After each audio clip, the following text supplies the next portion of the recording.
All right, well, joining me here in the studio is Paul Musgrave, an associate professor at Georgetown University here in Qatar and also a US foreign policy analyst. And in Tehran, we have Hamid Reza Gholamzadeh, the director of DiploHouse. That's a think tank in the Iranian capital. Thank you both very much for joining us here. Hamid, I'll start with you. There's many unknowns, it seems, with this memorandum of understanding. Trump says he will reveal the details on Friday. What are you expecting to come out of it in the short term and the long term? The most important point for the two sides of the story, which are the Americans and the Iranians, is that they are very reluctant to get back to military campaign, and they don't want to have any war again. So that's the item number one on the list, to end the war. However, this end is not going to be forever, and we know that how politics works.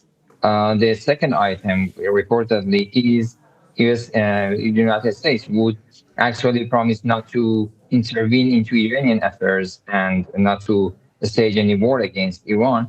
And it was actually the same thing that was in an Algeria statement nearly 50 years ago, or let's say 40 years ago. And at that time, the United States did not fulfill its promise, and did not keep the promise, and they intervened a lot of times, and they attacked Iran for 2 times. So it is not very promising to keep the word and not to intervene into Iranian affairs. But anyway, it is paving the ground for further negotiations. It is an MOU. It is not legally binding. It is not very strong. It is just giving a window to the two sides to try to reach some agreement on further issues, starting with end of war and, of course, reopening of the Strait of Hormuz and removal of the sea blockade against Iran. And after that, just it would begin to discuss other issues, which the most important one, and of course the last one from the Iranian side, would be the nuclear issue to be discussed, which is supposed to lead to removal of the sanctions. So with a lot of issues on the table and a far distance between the two sides, I would say if we are very optimistic about that, we would need more than 60 days to find some middle ground to discuss about it and reach a possible deal for the two sides. Right, and in terms of long-term goals, you were mentioning there, of course, the nuclear weapons file. Again, we heard from Trump saying, he said that actually the MOU was delayed by 2 days because Iran had originally written, we will not develop a nuclear weapon. He said, we said no, they'll not develop, buy or acquire a nuclear weapon. What do you think Iran's calculus is right now when it comes to that nuclear file, given that they've said that they don't intend to use it for anything other than civilian purposes? For Iran, the nuclear program has always been civilian, and it has never wanted to pursue any nuclear weapon. And it has been ready to give all the assurances for that, and the JCPOA was basically because of that. But practically speaking, the short-term and mid-term and long-term for the current time being is about a few hours, few days, and a few months. So when we are talking about the long-term right now, it would be just a month or 2 months from now.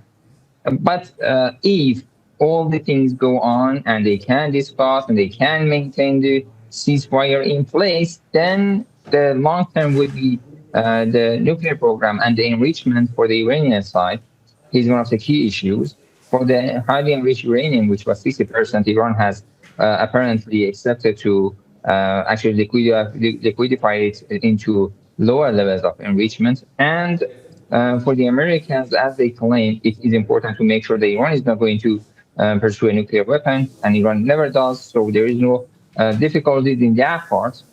There remains only the time for enrichment, how long Iran would suspend its enrichment program, and that was actually the part of discussion in the past as well. Right, that was the question. That's where Trump says he's criticized the Obama deal because of, he said by now they would have acquired one already. But Paul, I wanted to ask you, Iran wanted a two-phased negotiation, two parts. Remember, they had said that the nuclear file, they wanted to discuss that later on. Trump had insisted, no, it's got to be done now. It's that or nothing. But here we are, and they seem to be getting what they want with it being two-phased, it seems. Has this war revealed a limit to the US's global dominance and what it's capable of militarily? Oh, absolutely. There's no question beyond that. In some sense, this is the worst case scenario for American military power. The United States has always crafted its strategy to be at the head or part of a coalition of countries. In this case, the United States went to war with the explicit support only of one other country, Israel, and against the express wishes of many of its allies in the region without any support in Europe. Even when the United States led a coalition to reverse Saddam's conquest of Kuwait, it had a broad coalition, including many GCC countries. And then even in 2003, when it invaded Iran, it had the support of the coalition of the willing. In this case, the United States had none of those actors. And of course, the United States being unwilling to bear the cost of reversing Iran's conquest, closure of the Strait of Hormuz, demonstrated that under President Trump, the United States was willing to walk away from freedom of navigation, which has been a core national interest of the United States since the early 1800s. That being said, the United States military also caused an incredible amount of devastation to Iran, demonstrated that it was capable of carrying out a naval blockade of Iran and waging economic warfare through that. But the fact that the United States did not accomplish any of its key military objectives, its key policy objectives through military means, was certainly a tremendous blow to U.S. prestige. And that's something that the United States and the world will be dealing with for decades to come. Paul, just one more thing. We kept hearing from Trump that he hasn't given Iran any money. He seemed to really hammer that idea and made comparisons to the Obama administration. Why was he hammering that and keeps bringing it up, it seems? It's extremely politically embarrassing for the president to have to be in the situation of potentially unfreezing Iranian assets because, of course, more than 10 years ago, when he was still candidate Trump, he and other Republicans excoriated President Obama for the release of some Iranian funds under the JCPOA, the previous U.S. negotiated agreement with Iran.